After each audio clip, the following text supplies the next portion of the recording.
मैं प्रोफेसर धीरज Kumar Mishra DK sir आप सभी लोगों का राइज एकेडमी के डिजिटल प्लेटफॉर्म पे हार्दिक स्वागत करता हूं, अभिनंदन करता हूं। तो बच्चा, आप सभी लोगों का शार्प बैच में स्वागत है।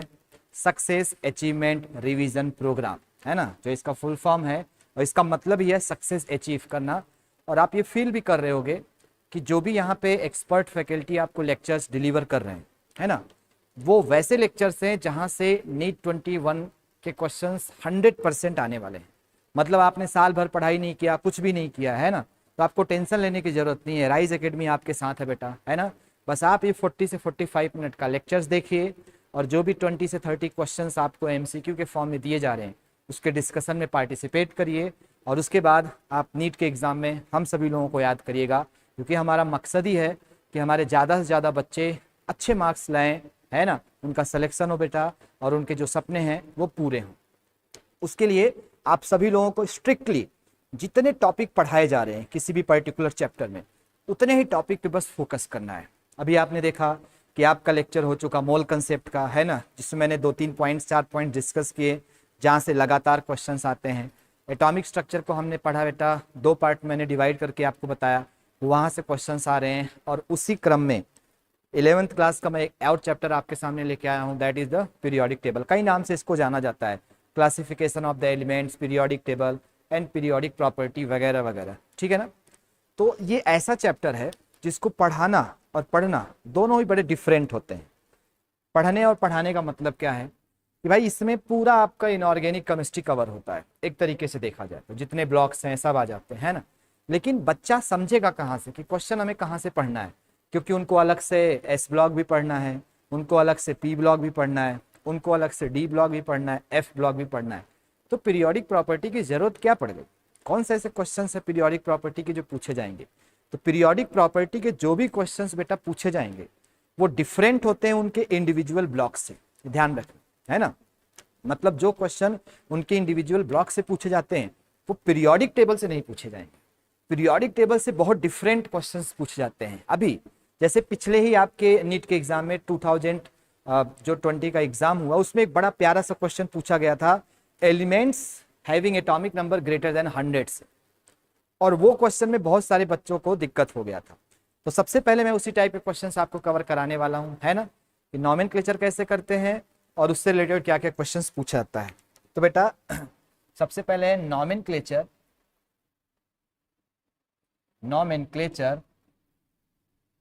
of element having atomic number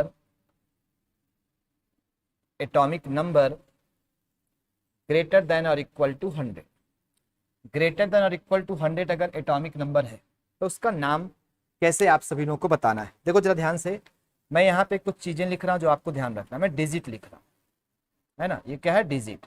digit क्या है? 0 1 2 3 4 5 6, छोटा हो गया, यहाँ पे लिखते हैं, है ना। मान लो मैं यहाँ पे लिखता हूँ डिजिट, ठीक है ना, ये हो गया डिजिट। और उसके लिए हमें सिंबल नेम क्या यूज करना है, नेम और उसका सिंबल, ये सबसे पहले आप सभी लोगों को मालूम होना चाहिए। डिजिट मैंने क्या लिया? 0 1 2 3 4 5 6 7 8 एंड 9। जब ये डिजिट आएंगे बेटा तो देखो, 0 के लिए हम लिखते हैं नील, 1 के लिए लिखते हैं अन, 2 के लिए लिखते हैं बाई, 3 के लिए लिखते हैं हम ट्राई, 4 के लिए लिखते हैं बच्चा क्वैड, 4 के लिए क्वैड, ठीक है ना, 5 के लिए पेंट, 6 के लिए हेग्स, 7 के लिए सेप्ट, 8 के लिए ऑक्ट और 9 के लिए इन, ठीक है ना। इसका सिंबल क्या होगा? एन, इसका सिंबल क्या होगा? अन, इसका बी सब स्मॉल में होगा, इसका टी, इसका पी सॉरी क्यू क्वैड है, ठीक है ना, इसका पी हो गया, इसका एच हो गया, इसका एस हो गया, इसका ओ हो गया और इसका ई हो गया। ये सिंबल है, ये क्या है? सिंबल है। अब नाम कैसे लिखना है ना, तो नाम लिखने के लिए मैं आपको सिंपल एक तरीका बता दे रहा हूं, एटॉमिक नंबर लिखूंगा, है ना, और उस एटॉमिक नंबर का हम लोग नाम भी लिखेंगे, ठीक है ना। जैसे मेरे पास है बेटा 101, 102, 103, 104, 105, 106, 107, 108, 109, 1110, 1111, है ना। देखो यहाँ पे नाम क्या होगा, 1 के लिए क्या लिखना है, अन, ठीक है ना। 0 के लिए क्या लिखना है, नील। 1 के लिए लिखना है अन, और लास्ट में IUM, लास्ट में क्या ऐड करना है, IUM। ये इसका नाम हो गया, अन नील अन ईएम। इसका क्या होगा, अन, फिर क्या होगा, नील, फिर क्या होगा, बाई यूएम, ठीक है ना। अब एक साथ में लिखना है, डायरेक्ट UM, ठीक है ना। अन नील बाई एम। ट्राई का क्या लिखना है, अन, उसके बाद नील, उसके बाद ट्राई, ठीक है ना।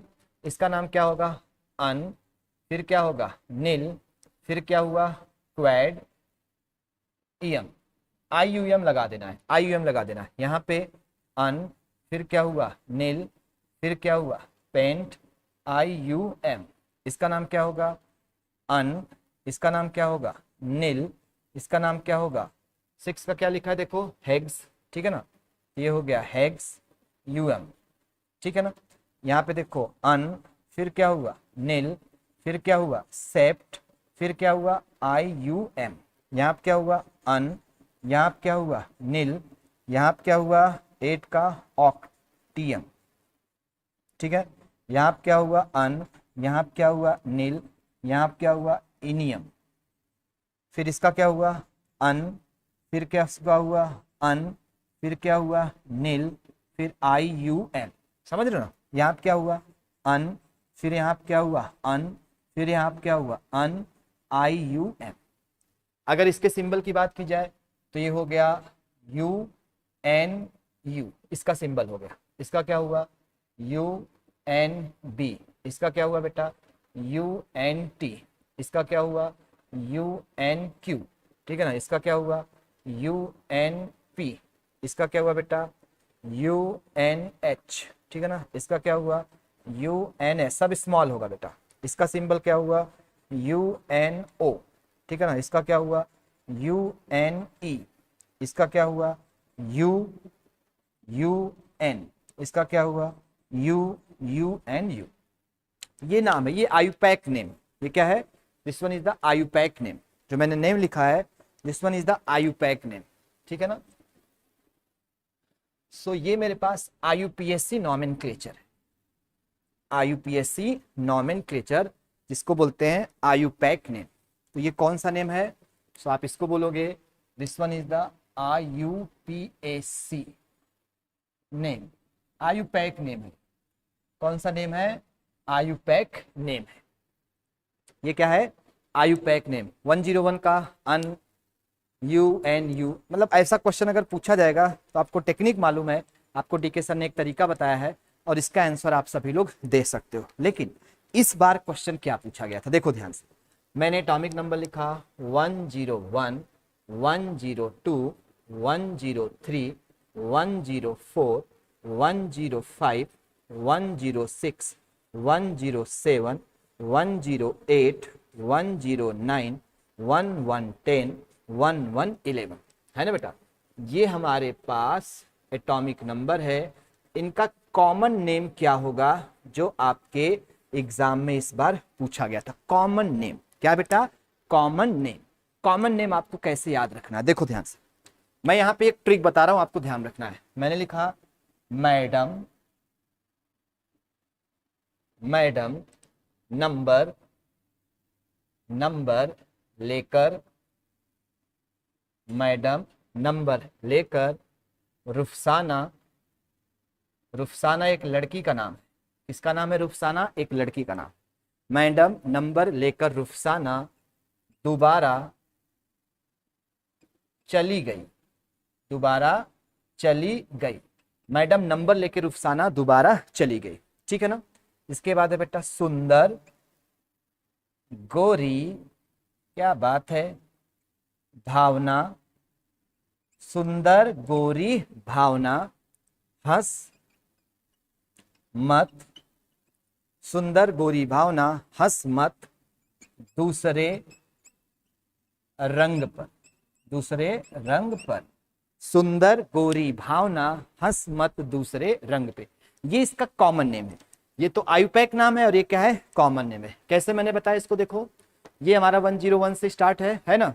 तो मैडम नंबर लेकर रुफसाना दोबारा चली गई, क्या ट्रिक है, मैडम नंबर लेकर रुफसाना दोबारा चली गई। उसके बाद है सुंदर गोरी भावना हंस मत दूसरे रंग पे, मैडम नंबर लेकर, मैडम नंबर लेकर रुफसाना चली गई। उसके बाद क्या है, सुंदर गोरी भावना हंस मत दूसरे रंग पर, अगर भावना गोरी है तो वो किसी दूसरे रंग पे ना हंसे। अब इसका सिंबल कैसे कैसे आपको याद रखना, देखो ये हो गया मैडम का मतलब एमडी, इसका सिंबल क्या हो गया, एमडी। ये हो गया एनओ, ये हो गया लॉरेंसियम, ये हो गया रदरफोर्डियम, ठीक है ना। दोबारा का मतलब हो गया आपके पास डीबी, है ना, डबर्नियम, ठीक है ना। इसके बाद हो गया बेटा सुंदर गोरी का मतलब एसजी, ठीक है ना। भावना का मतलब हो गया बीएच, हंस का मतलब क्या हो गया एचएस, मत का मतलब क्या हो गया एमटी, है ना। दूसरे का मतलब क्या हो गया डीएस, है ना। रंग का मतलब क्या हुआ आरजी, रंग का मतलब क्या हुआ आरजी। मैंने ये कॉमन नेम भी लिख दिया सबका, है ना। ये 101 से स्टार्ट करके कहां पे है 111 तक, बहुत इंपॉर्टेंट है बेटा, ध्यान रखना सभी लोग। कई बार एग्जाम में पूछा गया है, पिछले बार ही पूछा गया है। कैसे पूछा गया था, मैडम नंबर लेकर रुफसाना दोबारा चली गई, है ना। सुंदर गोरी भावना हंस मत दूसरे रंग पे, मेरे साथ रिपीट करेंगे, मैडम नंबर लेकर रुफसाना दोबारा चली गई, ठीक है ना। उसके बाद क्या है सुंदर गोरी भावना हंस मत दूसरे रंग पे, ये हो गया मेंडेलिनियम, ये हो गया नोबिलियम, लॉरेंसियम, रदरफोर्डियम, डबर्नियम, सर्जियम, बेटिनियम, हेस्टेनियम, मेटिनियम, डिसीनियम, रिगिनियम। ये जो नाम है, ये कुछ नाम तो साइंटिस्ट के बेसिस पे है, और जो कुछ नाम है बेटा, ये कुछ नाम उस प्लेस के बेसिस पे है जहां पे ये सब एलिमेंट्स डिस्कवर किए हुए हैं। तो ये आपके पास जो मैंने यहाँ पे बना के दिया हुआ है, ये कॉमन नेम है बेटा, this one is the common name. और ये कौन दिया आपको, this one is given by D के सर, है ना। तो ये डी के सर का ट्रिक है जो आपको ध्यान में रखना है कि अगर नाम पूछा जाएगा तो आपको याद आ जाएगा कि डी के सर ने एक ट्रिक बताया था जहां से क्वेश्चन पूछा जाएगा। अगर एटॉमिक नंबर 100 से ज्यादा है तो आप सभी बच्चों को मालूम है कि इसके क्वेश्चन पीरियोडिक टेबल से आएंगे, तो मेरे सर ने मुझे बताया है, इसका आंसर हम सभी लोग आसानी से दे सकते हैं। 101 से स्टार्ट करके हुए 111 पे कैसे मैंने बताया हुआ है, मैंने बताया मैडम नंबर लेकर रुफसाना दोबारा चली गई। उसके बाद क्या है सुंदर गोरी भावना हंस दूसरे रंग पे, सिंबल बनाई, मैडम का मतलब एमओ, नंबर का मतलब एनओ, लेकर मतलब एलआर, रुफसाना का मतलब आरएफ, दोबारा चली गई मतलब डीबी, सुंदर गोरी एसजी, भावना मतलब बीएच, हंस का मतलब एचएस, मत का मतलब एमटी, दूसरे का मतलब डीएस, रंग का मतलब आरजी। याद हो गया, हमें सब नंबर याद हो गया। जैसे ही इसका क्वेश्चन ऑप्शन के फॉर्म में आएगा आप तुरंत नाम मैच करा लिया, मेंडेलिनियम आया एमडी से होगा, नोबिलियम आया एनए से हो गया, लॉरेंसियम आया एलआर से हो गया, रदरफोर्डियम आया आरएफ से हो गया, डबर्नियम आया डीबी से हो गया, सर्जियम आया एसजी से हुआ। तो आपको मालूम है कि जैसे ही क्वेश्चन के फॉर्म में आएगा, और अगर आपको ये ऑप्शन याद है बेटा, तो डी के सर ने पहली बार मेरा चैलेंज के साथ बोला है, कहीं आपको नहीं मिलेगा, ये सिर्फ मेरे क्लास में मिलेगा, जो मैंने ट्रिक बना के आपको दिया हुआ है कि एटॉमिक नंबर अगर 101 से लेके 111 तक क्वेश्चन अगर आता है, तो मेरे सारे बच्चों को मालूम है 2020 में इसी का एक क्वेश्चन आया था जो आपके सामने। बहुत सारे बच्चों ने बोला था सर इसका ट्रिक क्या होगा, कैसे इसको याद कर सकते हैं, तो लो डी के सर ने आपको ट्रिक बना के दे दिया है, आप इसको याद करो और बिंदास तरीके से हो जाओ। नोट करो इसको सभी लोग।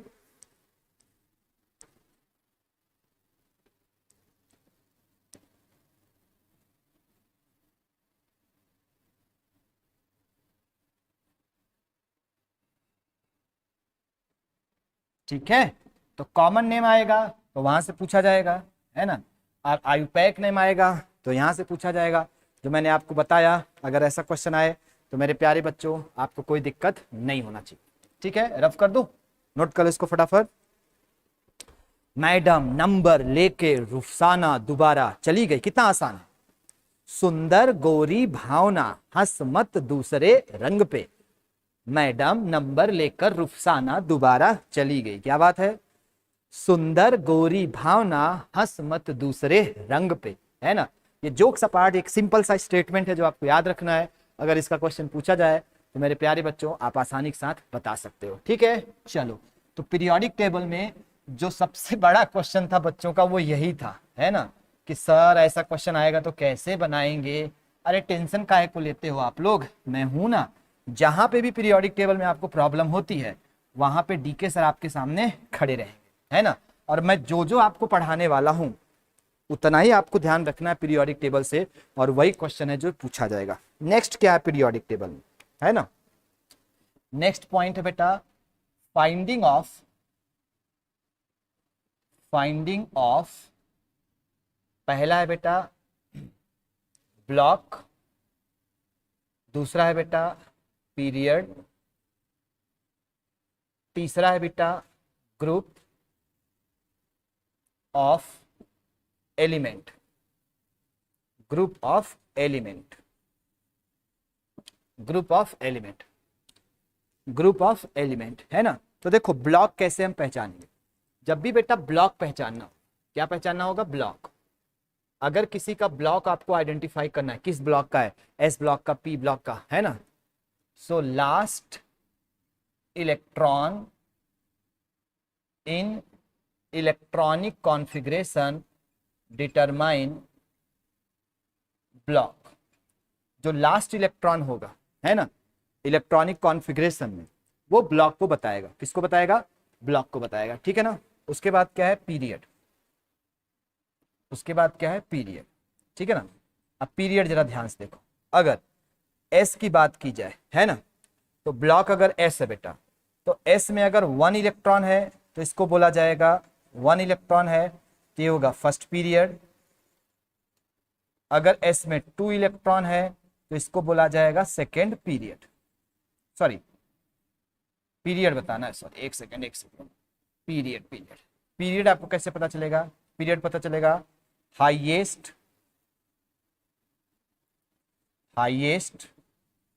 Value of principal quantum number.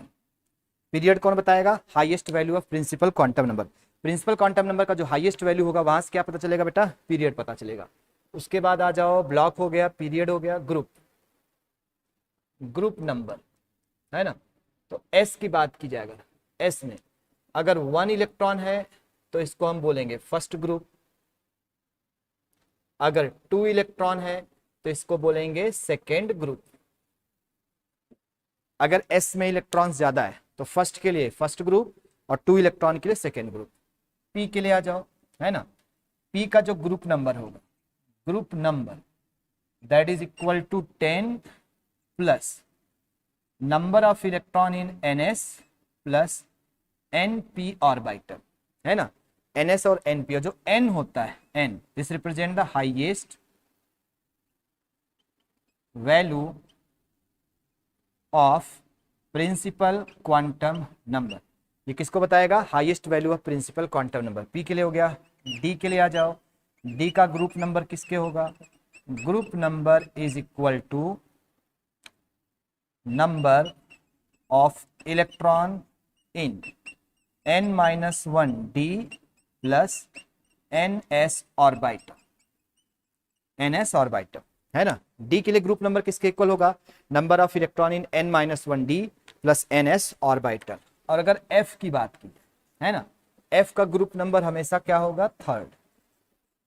f का ग्रुप नंबर हमेशा क्या होगा, 3 होगा, हमेशा, ऑलवेज। f का ग्रुप नंबर हमेशा क्या होगा, 3 होगा। पॉइंट क्लियर हुआ ना। तो 3 चीजें मैंने लिखा था, block, period, group number. Block कैसे पता करेंगे, जो लास्ट इलेक्ट्रॉन जिस ग्रुप में जा रहा है, जिस जिस ऑर्बिटल में जा रहा है, एस पी डी एफ में जा रहा है, वहां से क्या पता चला, last electron electronic configuration determine block. Period में highest value of the principal quantum number, जो इलेक्ट्रॉनिक कॉन्फ़िगरेशन होगा वो किसको बताएगा, पीरियड को। ग्रुप नंबर की बात की जाए, एस के लास्ट में जितना इलेक्ट्रॉन, 1 इलेक्ट्रॉन तो फर्स्ट ग्रुप, 2 इलेक्ट्रॉन तो सेकेंड ग्रुप, ठीक है ना। पी में group number 10 plus number of electron in NS plus NP. N क्या है, highest value of the principal quantum number. D में क्या होगा, group number is equal to number of electrons in n-1 d and ns orbital. N क्या है, highest value of principal quantum number. यहाँ पे क्या है एफ, एफ का मतलब क्या है थर्ड, ठीक है ना, थर्ड पीरियड में हमेशा, थर्ड ग्रुप में हमेशा आएगा। पहले इसको नोट कर लो, उसके बाद मैं इसका क्वेश्चन लेने वाला हूं जो आपको सभी लोगों को ध्यान में रखना है, पूछा जाएगा तो आसानी के साथ बता सकते हैं। ओके बच्चा, बहुत ही आसान है ना, बहुत सिंपल है, हमें बताना होगा तो हम आसानी के साथ बता सकते हैं। इसके क्वेश्चंस भी मैं आपको करा देता हूं ताकि क्वेश्चन अगर पूछा जाए, प्योर पीरियोडिक टेबल के क्वेश्चन है ये, किसके हैं, these are the question based on the pure form of the periodic table, ये pure form of the periodic table से क्वेश्चंस बेटा पूछे जाते हैं, ठीक है ना। अब देखो, मान लो मैंने एक लिखा, क्या लिखा, 1s2 2s2 2p6, या ऐसे लिखते हैं, find out block group and period of an element with atomic number is 34। Atomic number कितना है, 34 है ना।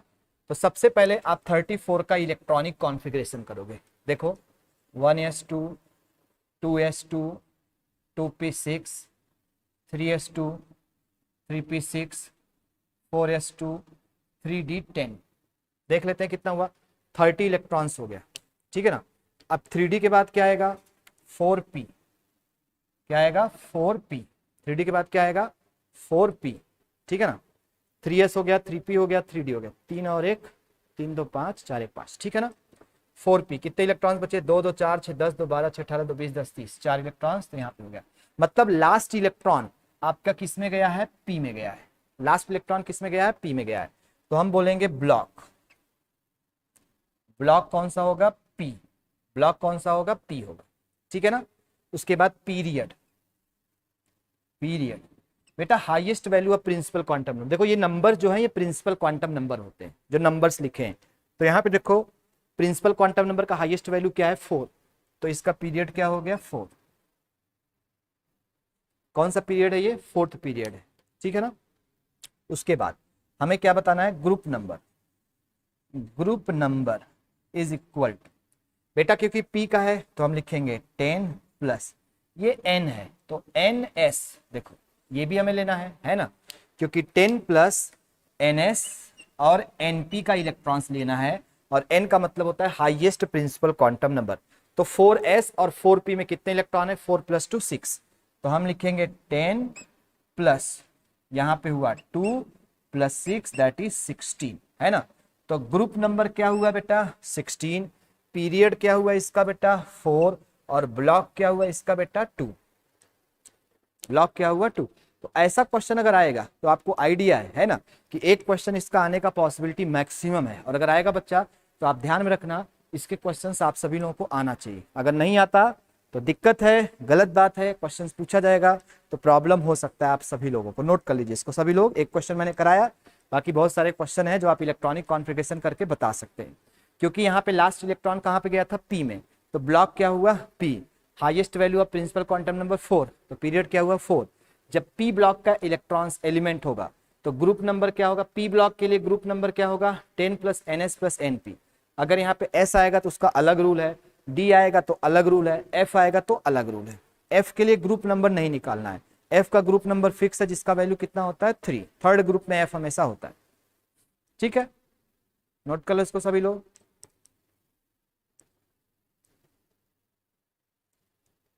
क्वेश्चन आएगा तो आप बता सकते हो, है ना। ये पहला फॉर्म था हमारे पास जहां से क्वेश्चन पूछा जा सकता है। रफ कर रहा हूं इसको बेटा, है ना, इसको मैं रफ कर रहा हूं।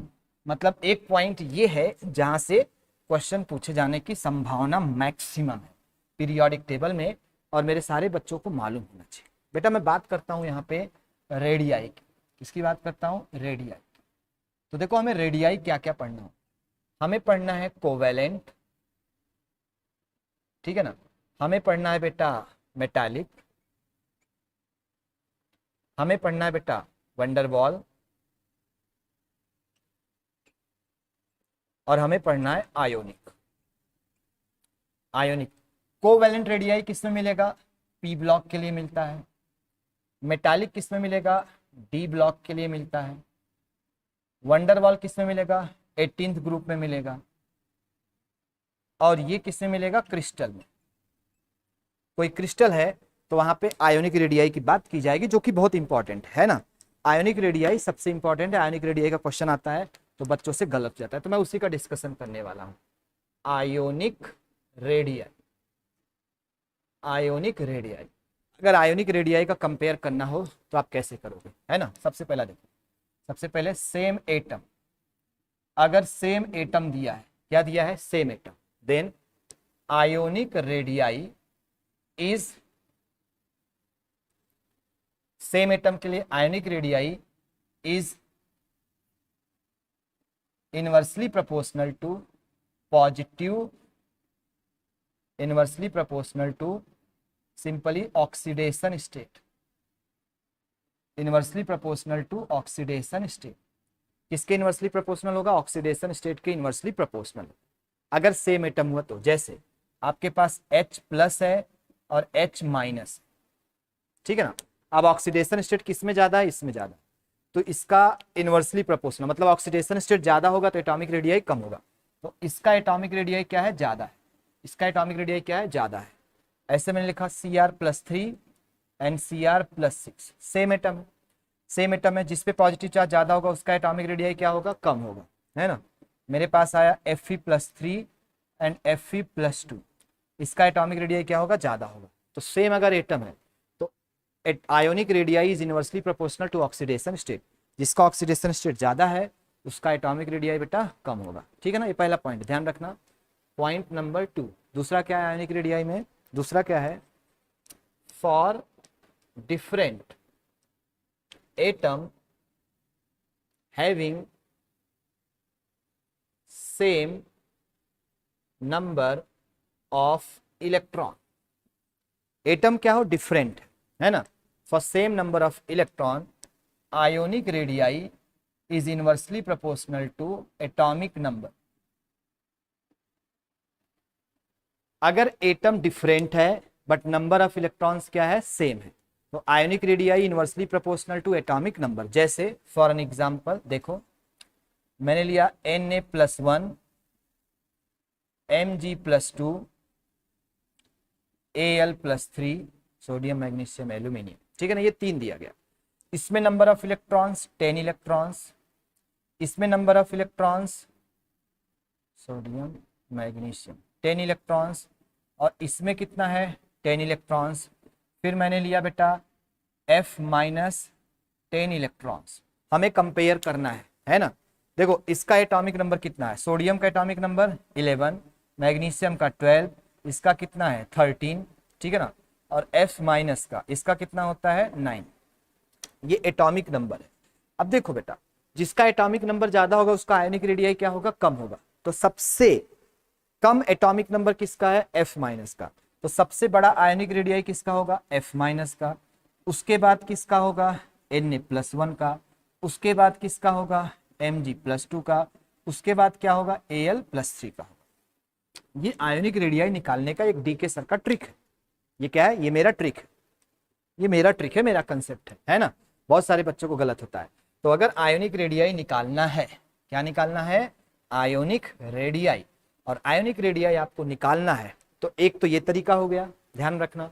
दूसरा ये तरीका है कि अगर आयोनिक रेडियाई आपसे पूछा जा रहा है क्या होगा, किसका ज्यादा होगा, किसका कम होगा, तो आप देखना कि अगर नंबर ऑफ इलेक्ट्रॉन्स सेम है, नंबर ऑफ इलेक्ट्रॉन्स क्या है? सेम है, तो उस केस में, है ना, ionic radii is inversely proportional to atomic number. जिसका एटॉमिक नंबर ज्यादा होगा उसका आयोनिक रेडियाई कम होगा। एक एग्जांपल आपके सामने है, और एक एग्जांपल दे दूं? चलो एक एग्जांपल और ले लो। S-2 सल्फर है, एटॉमिक नंबर 16 + 2 18, ठीक है ना। S-2 और कौन सा ले लो यार? Cl-1, उसके बाद फास्फोरस P-3, चलो ये ले लिया। 15 3 18, 17 + 1 18, है ना।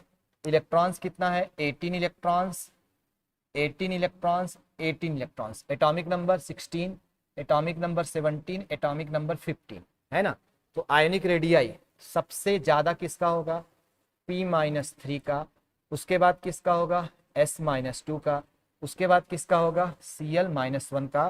This one is the decreasing order of atomic decreasing order of ionic radii.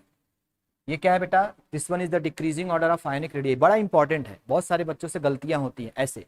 तो यार मैंने दो टाइप का क्वेश्चन आपको कराया आयोनिक रेडियाई में, एक अगर एटॉमिक नंबर सेम हो, दूसरा अगर एटॉमिक नंबर डिफरेंट हो बट नंबर ऑफ इलेक्ट्रॉन्स क्या हो same. Atomic number different but number of electrons क्या हो सेम। तीसरा पॉइंट क्या है, थर्ड पॉइंट है बेटा, if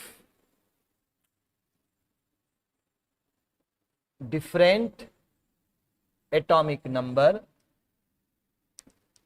and different number of electron is given. जब ऐसा आएगा तो फंस जाओगे आप। तो आपको क्या करना है, ionic radii is inversely proportional to proton by electron. Ratio of the proton by electron is inversely proportional to ratio of proton by electron, या ionic radii decreases if P by E increases. अगर proton और electron का ratio increase होगा, तो ionic radii का value decrease होगा। ठीक है ना। जैसे मेरे पास है H-1 और F-1। अब हमें कंपेयर करना है। अब देखो, सबसे पहले इसका इलेक्ट्रॉन्स कितना है, इसका प्रोटॉन का है। इलेक्ट्रॉन्स कितना है 2, यहाँ पे इलेक्ट्रॉन्स कितना है 10, प्रोटॉन कितना है 1, प्रोटॉन कितना है 9। तो मैं निकालूंगा P बाई E का रेशियो। इसका P बाई E का रेशियो कितना होगा 1/2 है ना, और इसका कितना होगा 9/10 है ना। ये वैल्यू कितना हो गया 0.5 और ये वैल्यू कितना हुआ 0.9। अब देखो, जिसके P बाई E का वैल्यू ज्यादा होगा उसका रेडियस क्या होगा कम होगा। कितना आसान ट्रिक है, ये धमाकेदार ट्रिक होता है, नहीं तो सोचते रह जाओगे आप, है ना। ये DK सर का स्टाइल, फटाफट क्वेश्चन सॉल्व करो। तो आप देखो इसका कम है तो radius of H- is greater than F-1। H-1 का रेडियस F-1 से ज्यादा है। तो आयोनिक रेडियाई का ये बड़ा धमाकेदार मैंने आपको ट्रिक दिया है बच्चा, ध्यान रखना। अगर ऐसे क्वेश्चंस पूछा जाएगा तो मेरे प्यारे बच्चों, आप सभी लोग ऐसे टाइप के क्वेश्चन सॉल्व कर सकते हो आयोनिक रेडियाई का, और ये बहुत इंपॉर्टेंट है बेटा। क्वेश्चन पूछा जाता है तो बहुत सारे बच्चे गलत करते हैं, ठीक है ना। नोट कर लो इसको सभी लोग।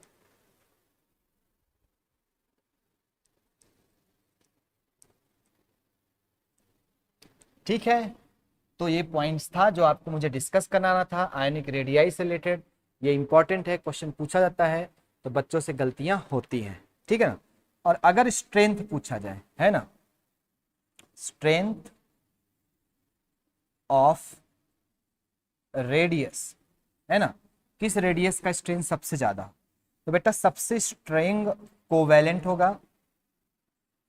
सबसे स्ट्रांग कौन होगा कोवैलेंट, उसके बाद कौन होगा मेटालिक, और उसके बाद कौन होगा वंडर वॉल, है ना। इसमें हम आयोनिक को कंसीडर नहीं कर रहे, मतलब कि जो कोवैलेंट होगा उसका स्ट्रेंथ सबसे ज्यादा होगा, उसके बाद मेटालिक, उसके बाद वंडरवॉल रेडियाई। ये हमारे पास स्ट्रेंथ का ऑर्डर है, strength of the radius. Covalent radius सबसे स्ट्रांग होगा, है ना। दिस इज द स्ट्रॉन्गेस्ट, ये क्या होगा स्ट्रॉन्गेस्ट होगा, स्ट्रॉन्गेस्ट रेडियस। और ये क्या होगा वीकेस्ट, ये क्या होगा वीकेस्ट, है ना। ऐसे भी बोल सकते हो आप, decreasing order of length of radii. Decreasing order of the length, वो क्या था स्ट्रेंथ था और ये लेंथ। सबसे बड़ा होगा वंडरवॉल रेडियाई, उसके बाद होगा मेटालिक रेडियाई, और उसके बाद होगा कोवैलेंट। तो कोवैलेंट रेडियस जो होगा वो सबसे छोटा होगा, ठीक है ना। कोवैलेंट क्या होगा सबसे छोटा होगा। सबसे स्ट्रॉन्गेस्ट कौन होगा कोवैलेंट, सबसे लॉन्गेस्ट कौन होगा वंडरवॉल। ये आपको ध्यान रखना, अगर ऐसा बात पूछा गया तो मेरे प्यारे बच्चों आपको इसका क्वेश्चन का आंसर आना चाहिए। इसको नोट कर लो सभी लोग, ये बड़ा इंपॉर्टेंट है पीरियोडिक टेबल से, अगर पूछा गया तो बच्चों आप लोगों से गलत नहीं होना चाहिए क्वेश्चन, ठीक है ना।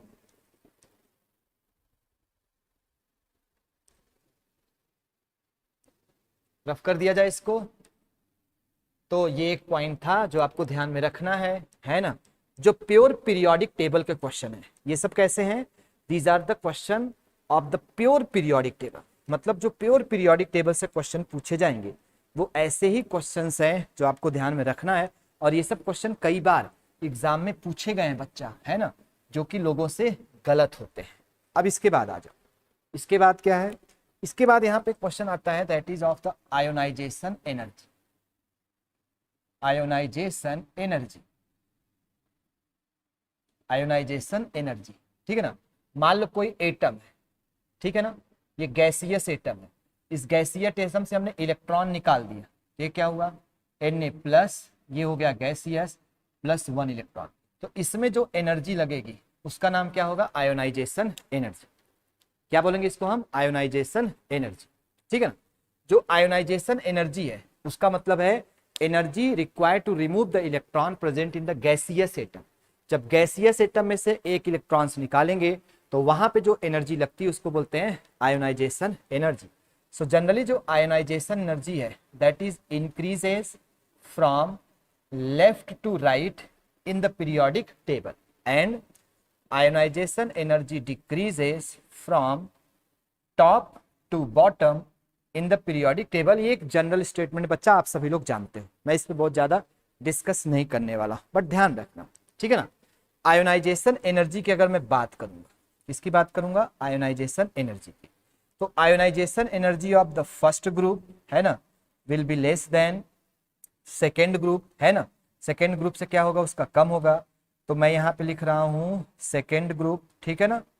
तो इसके बाद फर्स्ट के बाद आएगा थर्ड, ठीक है ना, उसके बाद आएगा सेकेंड, उसके बाद आएगा फोर्थ, उसके बाद आएगा सिक्स, ओहो फर्स्ट हो गया, उसके बाद 13th हो गया, उसके बाद हो गया सेकेंड, उसके बाद हो गया फोर्थ, फोर्थ तो नहीं होगा, 14th हो गया, है ना, 14th हो गया। उसके बाद आपके पास कौन सा आएगा, 16th, उसके बाद कौन सा आएगा 15th, उसके बाद कौन आएगा बेटा सेकेंड, 14, 16, 15, उसके बाद आएगा बेटा 17 और उसके बाद कौन आएगा 18। ये ग्रुप का एलिमेंट्स है ना। मतलब मैंने यहाँ पे क्या ले लिया, देखो लिथियम, यहाँ पे क्या ले लिया बोरॉन, यहाँ पे क्या ले लिया बेरिलियम, यहाँ पे कार्बन, यहाँ पे ऑक्सीजन, यहाँ पे नाइट्रोजन, यहाँ पे फ्लोरीन और यहाँ पे नियॉन।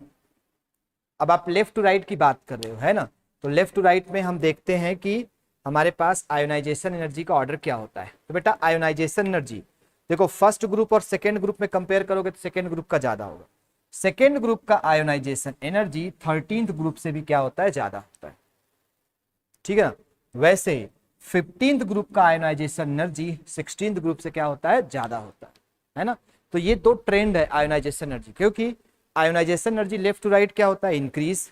तो हमारे पास जनरली लगता है कि 16th का ज्यादा होना चाहिए 15th का कम, लेकिन 16th में ऑक्सीजन है और 15th में क्या है नाइट्रोजन, तो नाइट्रोजन का आयोनाइजेशन एनर्जी ज्यादा होता है क्योंकि ये हाफ फील्ड होता है ना।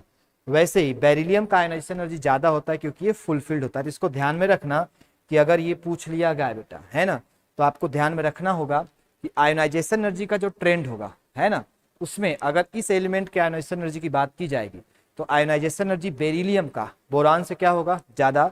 आयोनाइजेशन एनर्जी नाइट्रोजन का ऑक्सीजन से क्या होगा, ज्यादा। नाइट्रोजन हाफ फील्ड होता है इसलिए उसका ज्यादा होता है, वैसे ही बेरिलियम कंप्लीट फील्ड होता है इसलिए उसका आयोनाइजेशन एनर्जी ज्यादा होता है। नोट कर लीजिए इसको सभी लोग, ये जनरल ट्रेंड नहीं है, ये एक्सेप्शनल ट्रेंड है,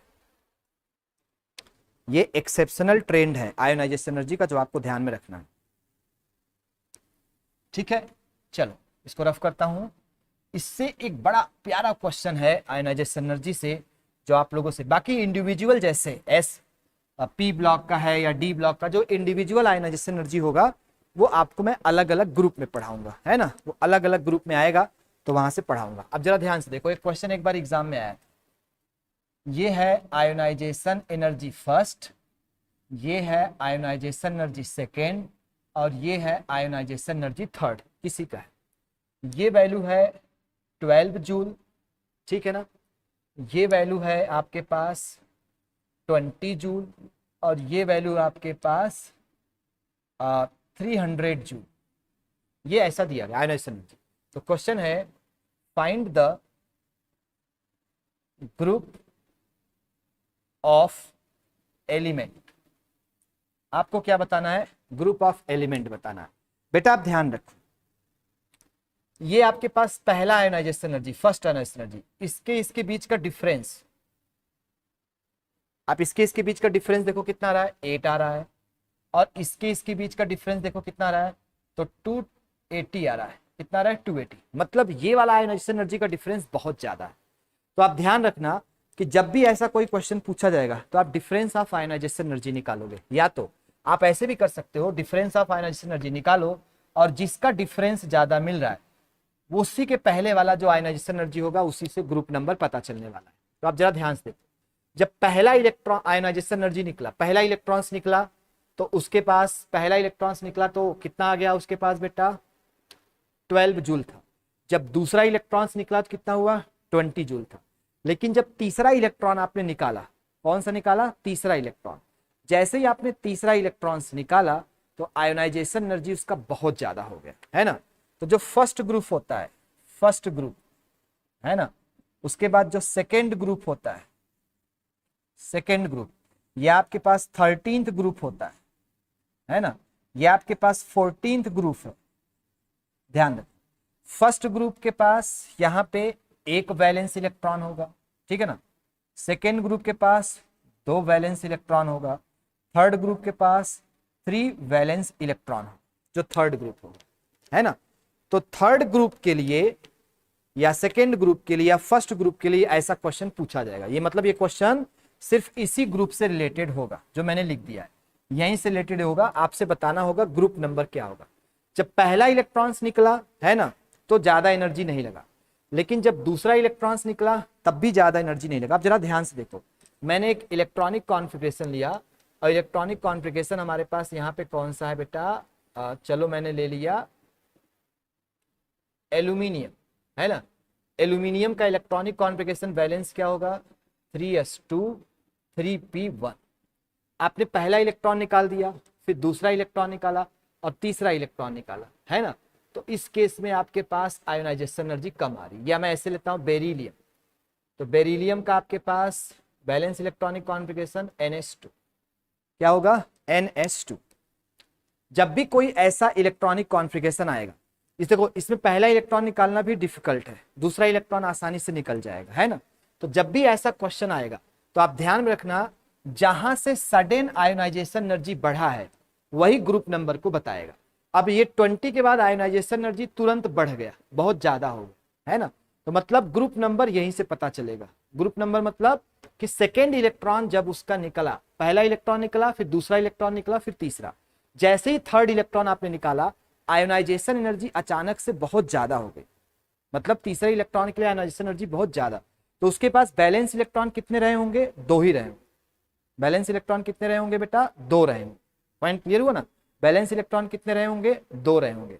तो ऐसे पॉइंट्स का ग्रुप नंबर कितना हो जाएगा? 2 हो जाएगा। ग्रुप नंबर क्या हो जाएगा? 2। तो इस क्वेश्चन के लिए हम बोलेंगे group number will be equal to 2। Group number क्या होगा? 2 होगा। क्यों? क्योंकि उसके पास 2 ही इलेक्ट्रॉन रहे होंगे, 2 इलेक्ट्रॉन्स निकल गए, इसीलिए आपने जैसे ही तीसरा इलेक्ट्रॉन निकाला तो आयोनाइजेशन एनर्जी बहुत ज्यादा हो गई। तो जहां पे आयोनाइजेशन एनर्जी बढ़ती है उसके पहले वाला ही ग्रुप नंबर बताएगा। समझ में आ रहा ना? पहले वाला क्या बताएगा? Group number. अभी अब ध्यान से, अभी थोड़ा सा कंफ्यूजन आपको हो सकता है हुआ हो, अभी मैं एक एग्जांपल और लूंगा तो क्लियर होगा। मेरा कंसेप्ट क्या है कि जहां से आयोनाइजेशन एनर्जी अचानक से बढ़ी उसके पहले वाला ही ग्रुप नंबर को बताएगा, है ना। उसके पहले वाला ही ग्रुप नंबर को बताएगा। अभी मैं एक एग्जांपल और ले रहा हूं, देखो सभी लोग ध्यान, सभी लोग देखिएगा क्योंकि क्वेश्चन इंपॉर्टेंट है। अगर पूछा जाएगा बेटा तो आप सभी लोगों को मालूम होना चाहिए, है ना। जैसे मैंने एक क्वेश्चन दिया, ionisation energy first, ionisation energy second, ionisation energy third. देखो ये आपके पास 100 और ये है 400 और ये है 500 जूल, ठीक है ना, ये जूल दिया। अब देखो यहां से यहां पे और यहां से यहां पे, यहां से यहां का डिफरेंस कितना है 300 का, और यहां से यहां का डिफरेंस कितना है 100 का। मतलब जैसे ही आप दूसरा इलेक्ट्रॉन निकाल रहे हो, क्या निकाल रहे हो, दूसरा इलेक्ट्रॉन, तो आयोनाइजेशन एनर्जी बहुत ज्यादा हो गया। मतलब यहां पे सडन जंप हुआ तो इसके पहले वाला ही ग्रुप नंबर होगा, तो group number will be equal to 1। समझ में आ रहा ना, मतलब जहां से आयोनाइजेशन एनर्जी का जंप बढ़ा वो किसको रिप्रेजेंट करेगा, ग्रुप नंबर को रिप्रेजेंट करेगा। किसको रिप्रेजेंट करेगा, ग्रुप नंबर को रिप्रेजेंट करेगा। एक क्वेश्चन और दे, ionisation energy 1, ionisation energy 2, ionisation energy 3, ionisation energy 4, है ना। ये है 50 जूल, ये है 100 जूल, ये है 200 जूल और ये है 600 जूल। अब देखो सबसे ज्यादा आयोनाइजेशन एनर्जी यहाँ पे, तो इसके पहले जो नंबर है वो क्या है 3, तो ग्रुप नंबर क्या होगा 13। या तो ग्रुप नंबर 1 होगा, या तो ग्रुप नंबर 2 होगा, या तो ग्रुप नंबर 13 होगा। इतना ध्यान रखना, इसके इधर उधर कुछ भी नहीं आपको ध्यान रखना। तो ये क्वेश्चन है जो पीरियोडिक टेबल से रिलेटेड है जो इंपॉर्टेंट है और जिनके आने की पॉसिबिलिटी बेटा मैक्सिमम है। तो अगर ऐसा क्वेश्चन आएगा, है ना, तो आपको ध्यान में रखना है कि आयोनाइजेशन एनर्जी का ये क्वेश्चन आ सकता है।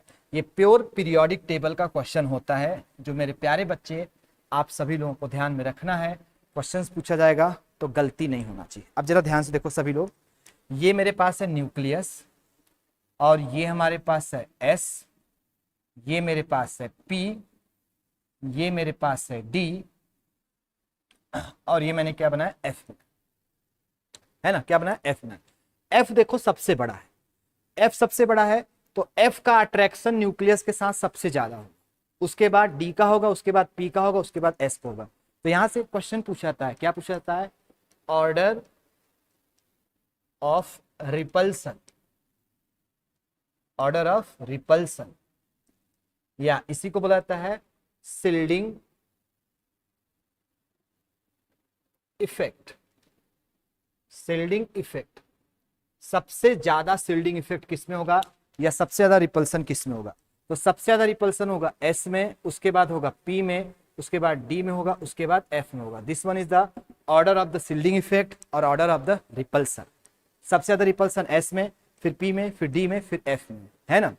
So poor shielding effect, poor repulsion, या इसको बोलाता है poor shielding effect, poor shielding effect.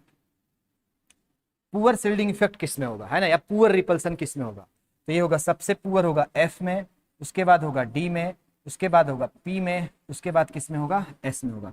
आप बहुत जगह क्वेश्चन पढ़ते हो और आंसर आता है due to poor shielding effect, due to poor repulsion. तो शिल्डिंग का मतलब क्या होता है, शिल्ड होता है। सबसे स्ट्रॉन्ग शिल्ड किसका है एस का, उसके बाद किसका है पी का, उसके बाद किसका है डी का, उसके बाद किसका है एफ का। इसी वजह से कहीं पे एटॉमिक रेडियाई इंक्रीज होता है और कहीं पे एटॉमिक रेडियाई डिक्रीज होता है। तो ये उसका रीजन होता है जो आप लोगों को जानना होता है ना, कि पुअर शिल्डिंग इफेक्ट क्या होता है, या ये सब पॉइंट्स क्या हैं जो हम सभी लोगों को ध्यान रखना है। तो पीरियोडिक टेबल से रिलेटेड मैंने जो आपको 2-3 चीजें बताई, है ना, बाकी एटॉमिक रेडियाई वगैरह जो हैं वो सब तो मैं आपको पढ़ाऊंगा ही डिटेल में, आपको ध्यान में रखना होगा, वो उनके ग्रुप में आएगा तो वहां पे मैं आपको पढ़ाऊंगा। बट ये कुछ ऐसे क्वेश्चन मैंने आपको पीरियोडिक टेबल में डिस्कस कराए बेटा जो बड़े इंपॉर्टेंट है ना, जहां से क्वेश्चन आने की पॉसिबिलिटी मैक्सिमम है, मैक्सिमम। यार कई बार इनके क्वेश्चंस आते हैं आयोनाइजेशन एनर्जी का या रेडियस का, है ना, एटॉमिक रेडियाई का, वो सब आपको मालूम है, बाकी अलग अलग मैं पढ़ाऊंगा। और ये जो पोर्शंस मैंने यहाँ पे लिख के दिए ये इसलिए इंपॉर्टेंट है क्योंकि इससे क्वेश्चंस आते हैं तो बच्चों से गलत हो जाते हैं। तो क्या पता जो आपको डीके सर ने पीरियोडिक टेबल में अभी डिस्कस कराया वही क्वेश्चन आपके नीट के फाइनल एग्जाम में आपको मिल जाए, है ना, ये आपको ध्यान में रखना है।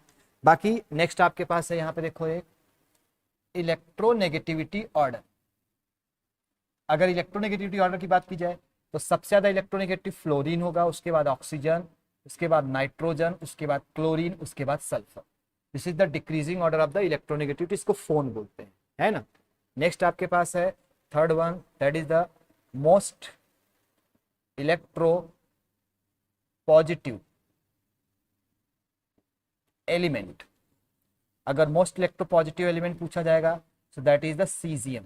कौन होगा बेटा? Caesium. Fourth most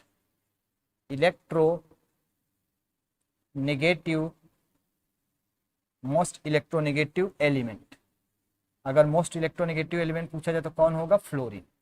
fluorine is the most electronegative element and caesium is the most electropositive element.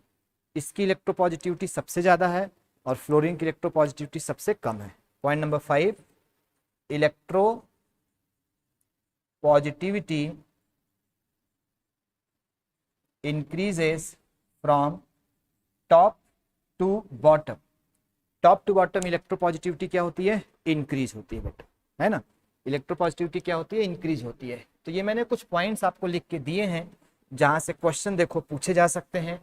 आपको ध्यान में रखना है कि अगर इसके क्वेश्चन पूछे गए तो बच्चा आपको ध्यान में रखना होगा कि ये सब इंपॉर्टेंट होते हैं और इसके क्वेश्चंस आएंगे तो आपको ध्यान होना चाहिए पीरियोडिक टेबल में कि अच्छा ये सब वो क्वेश्चन है जो डायरेक्टली एग्जाम में पूछे जा सकते हैं, और अगर पूछे गए तो मेरे प्यारे बच्चों को मालूम होना चाहिए। कुछ जनरल चीजें पीरियोडिक टेबल में क्या है मैं आपको दिखा देता हूँ।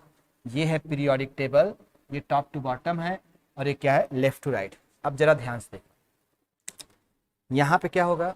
अगर इधर मैं क्यों तो यहाँ पे मैं लिखूंगा एटॉमिक रेडियाई।